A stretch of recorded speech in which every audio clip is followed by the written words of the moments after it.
Hello, Aquarius, Sun, Rising, and Venus signs. Kamusta kayo? Sana po nasa mabuti kayong kalagayan. Welcome back po sa Star Tarot. At kung bago kayo rito, welcome din po kayo. Please subscribe, like, share my videos, and leave me a comment kung nakaresonate kayo. Thank you. So, tignan natin kung ano pang mga messages sa inyo. Sa ngayon, we have no need to worry. Okay? Huwag kayong mag-alala.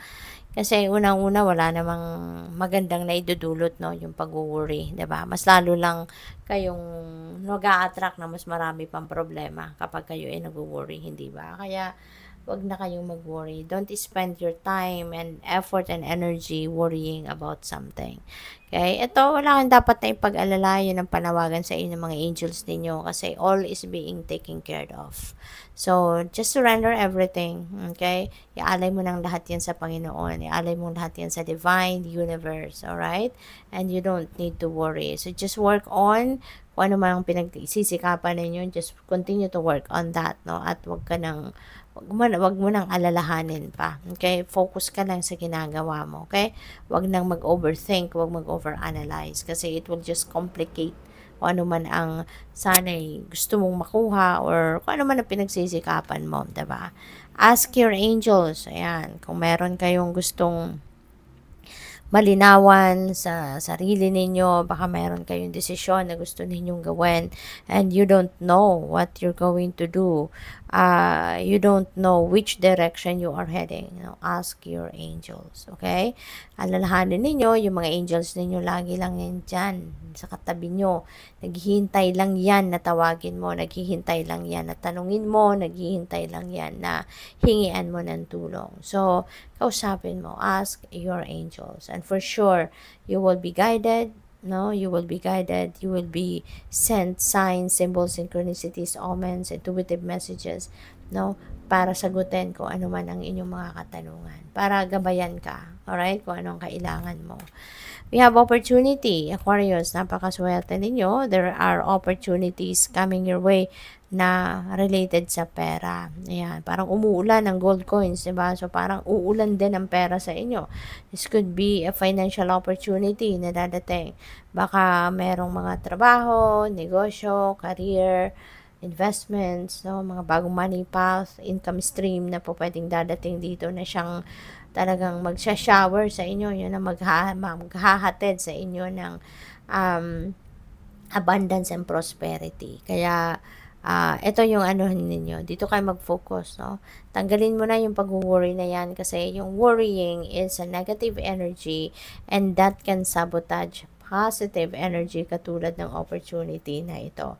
So, if you're going to continue to worry, no, so you can't expect, no, yung financial opportunity na to will come your way kasi definitely isa sabotage ng pag-worrying ito si opportunity. Kaya sana Aquarius, tanggalin mo na ang pag-worry, okay?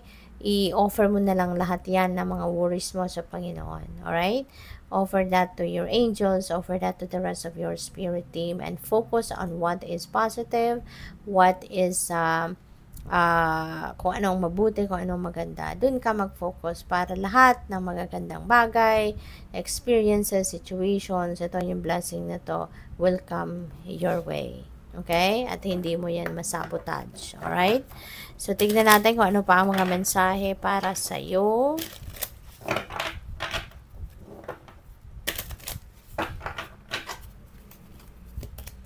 We have Raven. Ayan, prepare for change. Ayan, maraming pagbabago siguro dito ang pwedeng mangyari. Lalong-lalo na kapag nagkaroon kayo ng energy shift, no? If you are going to shift your negative energy into something positive, so definitely magbabago na yung energy na magfo-flow sa buhay ninyo. Mas from negative to positive, mas magiging maganda na ang mga pangyayari sa buhay mo. Unti-unti magkakaroon na yan ng change, magkakaroon na ng mas magandang sitwasyon, ano? Mapapawi na unti-unti yung mga problema, yung mga difficult situations na maaaring pinagdadaanan ninyo, that will fade away at dadating na yung mga magagandang oportunidad, no? Kaya importante, no, na i-shift na ninyo yung energy ninyo of worry into something positive, no? Hope, maging hopeful kayo, maging optimistic. And with that, no, mas mag-a-attract ka ng mas maraming magagandang bagay or pangyayari, sitwasyon sa buhay ninyo. Alright? So, yan, isa na yan sa magbabago. Yung financial landscape ninyo, no, will definitely change as well when this financial opportunity kicks in. No, kapag dating ng perang ito, excuse me po, saan man ito manggagaling, diba? You will be abundant, you will be prosperous. So, for sure, maraming magbabago dito. Kasi, marami ka na, mababayaran mo na yung mga pagkakautang, kung meron, no? Kung merong utang. Matutugunan mo na yung mga financial needs mo, yung mga financial obligations, mababayaran na yung mga ganon. Kaya, malaking pagbabago, or maraming pagbabago ang pwedeng mangyari rito, no? So, we have our listen to the messages of the angels kasi nga, diba, you are going to ask your angels, you are going to pray sa mga angels mo. So, of course, kung nagdadasal tayo, kailangan pakinggan natin ang sagot niya.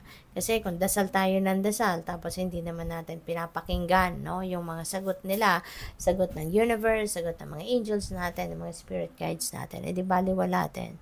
Diba? Kaya nga kailangan na kapag may hinihingi tayo, nagpe-pray tayo, nagdadasal tayo, we're asking for signs, for confirmation. Dapat nagpe-pay attention tayo unang-una sa intuitive intuitive messages natin na dumadating. Sa intuition natin, lagi tayong mag-tune in dyan.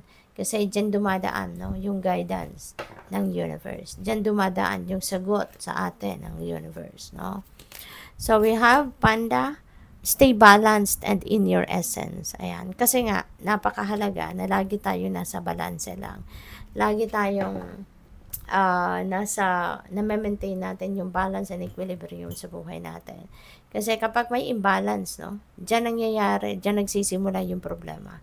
Diyan nagsisimula yung mga struggles natin sa buhay. Kaya importante na